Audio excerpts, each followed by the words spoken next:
Buenas noches, queridos chicos. Nos encontramos nuevamente para empezar hoy el cuarto capítulo del libro La búsqueda de los elementos. El cuarto capítulo se titula Un nuevo principio. La revolución había empezado en 1543, 2 años después de la muerte de Paracelso. En aquella fecha, el astrónomo polaco Nicolás Copérnico publicó su desconcertante teoría de que el Sol, y no la Tierra, constituía el centro del universo. A los estudiosos del tiempo les llevó más de medio siglo reconciliarse a sí mismos con este profundo cambio en el punto de vista de las cosas. Al final, el abandono de las antiguas ideas en astronomía también llevó a una nueva actitud hacia la ciencia en general. Francis Bacon fue uno de los primeros en dar una expresión formal a la nueva forma de pensar. En 1605 publicó un libro denominado Avances en el Conocimiento. Este tratado alejó el misticismo que oscurecía la ciencia. Luego, en 1620, continuando con el capítulo 4, en 1645 Boyle, junto con un grupo de amigos que por la nueva ciencia, formó un club llamado el Philosophical College. El club pronto entró en decadencia a causa de la rebelión popular contra la corona y la conducta del rey Carlos I. Boyle y sus amigos eran aristócratas y pensaron que sería más prudente que no les vieran durante algún tiempo. Poco después, el pueblo restauró a Carlos II en el trono en 1660 y el club salió otra vez a la luz pública. El ahora bajo la protección del rey, cuando se le bautizó de nuevo como Royal Society, la sociedad ha servido desde entonces como foro para los científicos europeos y hasta el día de hoy existe. En 1661 Boyle recogió sus descubrimientos y teorías en un título, en un libro llamado El químico escéptico. Boyle se llamó a sí mismo químico, del original voz griega quemia, porque alquimista había ido adquiriendo una mala reputación. Poco después la alquimia se convirtió en química por un leve cambio en la forma de pronunciarlo. Boyle se describió a sí mismo como un químico escéptico porque puso en tela de juicio las antiguas nociones griegas de los elementos. Tuvo la sensación de que debía realizarse un arranque totalmente nuevo en la búsqueda de los elementos. Había que empezar por definir con claridad qué era un elemento.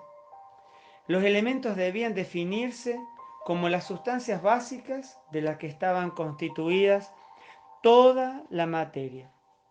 Eso significaba que un elemento no podía ser descompuesto en una sustancia más simple. Además, una forma de averiguar si un elemento sospechado era realmente un elemento radicaba en tratar de romperlo. Otro método de investigación fue el combinar sustancias para formar compuestos y luego descomponerlo de nuevo en los elementos que lo formaban. En resumen, la mejor forma de identificar los elementos era a través de la experimentación de los mismos. ¿Y cómo quedaban los antiguos elementos de acuerdo con esta nueva forma de ver las cosas? Empecemos con el fuego y la tierra. El fuego no era en absoluto una sustancia, sino el brillo de una materia calentada. En lo referente a la tierra, podía mostrarse que la tierra estaba formada de muchas sustancias más simples. Así pues, Ninguna de las dos cosas era un elemento. Según la definición de Boyle, el agua y el aire eran problemas más espinosos. En la época en que se escribió el libro de Boyle, esas dos sustancias no podían descomponerse en otras más simples, por lo que deberían ser elementos. Pero en 1671, ¿no?, Boyle llevó a cabo un experimento que con el tiempo constituiría una prueba de que no se trataba de elementos, aunque en aquel momento no podía saberlo. Trató hierro con ácido y produjo unas cuantas burbujas de gas. Pensó que el gas era únicamente aire corriente, pero los químicos descubrieron más tarde que este gas ferroso quemaba e incluso explotaba. Y más de 100 años después, descubrió que, al arder el gas, se combinaba con parte del aire para formar agua.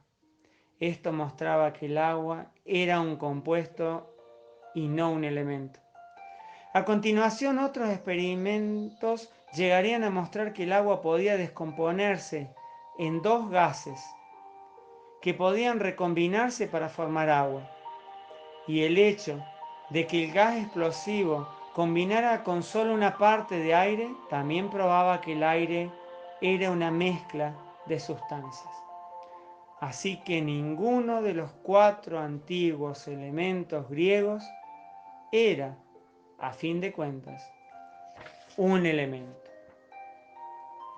Por otra parte, algunas de las sustancias que los griegos conocían, pero a los que llamaban elementos, llegaría un momento en que se convirtieran en elementos. Uno de ellos fue el oro. Los alquimistas habían estado intentando lo imposible. Todo su duro trabajo no podía formar oro de otras sustancias, porque él mismo era un elemento simple. Solo la alquimia moderna de los físicos nucleares ha tenido éxito para transformar un elemento en otro. Junto con el oro, los antiguos conocían otros 6 metales que al final demostraron ser auténticos elementos, como la plata, el cobre, el hierro, el estaño, el plomo y el mercurio. Además conocían otros 2 metaloides que más tarde fueron identificados como azufre y carbono. Los elementos químicos conocidos por los antiguos fue el oro, la plata, el cobre, el hierro, el estaño, el plomo, el mercurio, el carbono y el azufre, de los cuales no se sabe su año exacto de descubrimiento. ¿Y qué podemos decir de los elementos de los alquimistas? Pues bien, Jabir acuñó los nombres de 2, mercurio y azufre, pero los principios del mercurio y del azufre que concibió y que a partir de los cuales creía poder formar oro y cristal mezclándolos, no constituían unos elementos. Las propiedades de los elementos químicos, como el mercurio y el azufre, son diferentes de los principios alquímicos de Jabir. En cuanto a la sal, el principio de Paracelso, todo colegial actual sabe que es un compuesto de sodio y de cloro. De todos modos, en la búsqueda de una nueva forma para fabricar el oro, los alquimistas descubrieron varios auténticos elementos. Presentamos una relación de ellos en la siguiente tabla, junto con los nombres y sus opuestos descubridores y sus fechas aproximadas. El arsénico hacia el año 1250 por Alberto Magno, el antimonio hacia el año 1450 por Basilios Valentín y el bismuto y el zinc en el mismo año, pero uno por Basilio y otro por Paracelso. En conjunto, pues, hacia la época de Boyle, 13